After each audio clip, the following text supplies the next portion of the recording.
So I know that we have a quick update, at least for anybody that may be out there interested and try to jump in on a Recon ride coming up in Rockford. So, Chris, any details for us? Yeah, this Sunday, May 4th. May the 4th That was be with you. May the 4th be with you. And with you. You as well. It'll be a supported casual ride. The goal is to kind of keep the group together, riding at about 15 to 16 miles an hour, heading out of the city.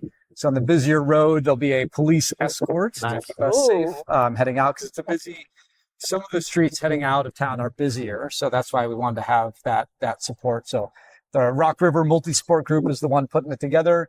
You can sign up, you pay a small fee for everything that they're putting into it, and you can recon basically the whole course. I know some of us locals are going to try to actually do a brick workout and do maybe a loop of the run course afterwards, maybe socialize afterwards as well. So maybe I'll have to do some Try 312. So you will be there. Recording. I'll be there. Yeah. Right. I signed up, so I'm curious to ride it myself and do some recon.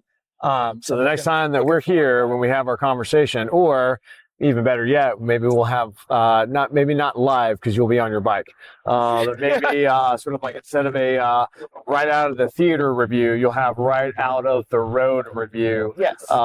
For us, perhaps after Sunday. How's that? Yeah. Yep. Are you bringing your GoPro camera? I don't know. Yeah, I'll probably have to bring some type of Try 312 drone or 360 or GoPro push camera video. And maybe a little microphone so you can interview athletes about what their experience was from the ride.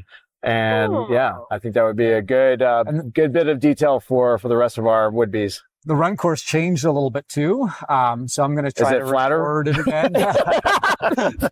It's a pretty flat course in general. It's not that challenging. So this is all about me right now, Chris. Okay. I need it flat and easy. It looks like it'll be a pretty fun spectator friendly course. Yeah. It'll be a pretty fun.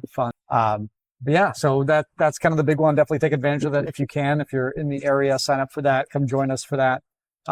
I don't know yet. I haven't seen if there'll be a practice swim opportunity. So take advantage of the other swim clinics, I would say. For sure. Also, this weekend as well, actually on Saturday, the local bike shop here in Chicago, BFF Bikes, is doing a garage sale. Oh, okay. And we may or may not be getting a large volume discounted wetsuits that will be available. So if you don't have a wetsuit, whether for training or racing, come check that out as an opportunity to stock up on some supplies. Yeah, and so obviously great for training in cold water, which we'll be getting to very shortly.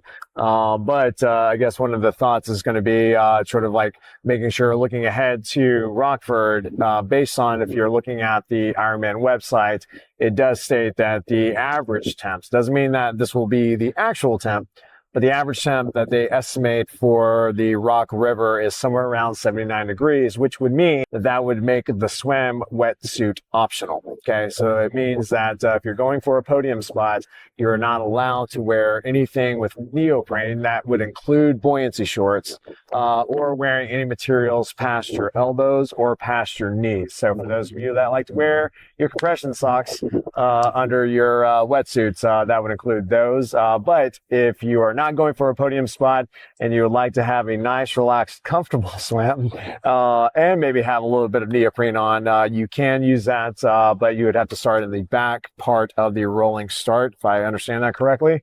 So that is an option until it gets, if it's 83.5 or 83 degrees, what's the cutoff? 83.4. 83.4 is the cutoff for no wetsuits regardless, and that's mainly for safety. No one needs to be overheating while we're swimming. No one wants to cook. A half Ironman wetsuit optional swim at 83 degrees on sea before. Yeah. And halfway through the swim, I thought someone took like a scalding iron onto my back. Yeah.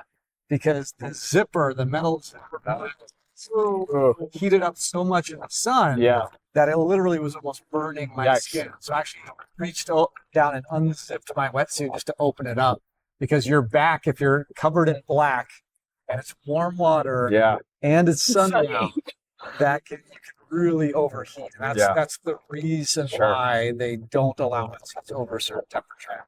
So something to think about when you are looking ahead to your race strategy for Rockford. So, it'll be hard to sort of train for freshwater swimming without a wetsuit when we're here in Chicago and it's sub 60-degree temperatures currently in Lake Michigan. So, but if we get a chance, as we get a little bit closer to Rockford, if it's warm enough to try your hand at swimming without a wetsuit, without buoyancy shorts, without any neoprene, hopefully we all get a chance to do that if that is your goal for Rockford. So, but the good news is maybe less buoyancy, get the added advantage of a nice, hopefully, little push down that current of the Rock River. So, so hopefully, Chris's reconnaissance of throwing a piece of wood into the river to see if it went should make for a good swim for all of us, regardless. So, all right, so in Rockford.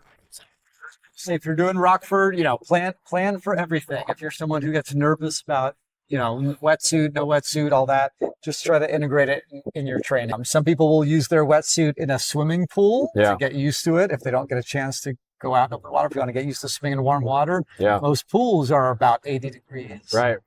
Sure, you rinse your wetsuit off afterwards. Very well. Thoroughly. You don't want it to have chlorine on it. And likewise, practice swimming without a wetsuit. Build that volume up and join. And if you haven't already too, because I believe around that same date last year here in Chicago, it was at or pretty close to 90 degrees outside. So it can also have the potential to be really hot outside. So if you don't typically do any indoor training or heat acclimatization training, if you're out here in the outdoors, or if you're training indoors, add a few layers, make it a little bit hotter in your environment, somehow to sort of adjust or to simulate that as best you can, so you know how your body's going to react, being a little bit hotter, maybe a little bit more humid, and taking in the appropriate amount of hydration and electrolytes during that training. So again, prepare for everything. Yes. Anyone who's nervous, beginner, doing Rockford, doing their first triathlon, the big change from here on out till race day, as soon as the weather gets warm, wake up, take advantage of those training opportunities. Well, that's the Rockford group. Anyone from Rockford as well to join us. So we're going to do a couple lake swims around Memorial Day weekend. All right. Unofficial, not supported, but for those who live in the Chicago area, in case you aren't aware, the Chicago Park District has lifeguards on duty at the beaches, designated open water swimming, distance swim areas. And starting the Friday of Memorial Day weekend from 11 a.m. to 7 p.m. every day of the week, there are lifeguards on duty, and those are the designated time to get out in open water. So take advantage of it. All right. So we have about a month for it to get to above 65 degrees. In the meantime, let's chat a little bit more about, instead of heat training, let's talk about cold training, specifically cold training water and swims. the water. So here we go.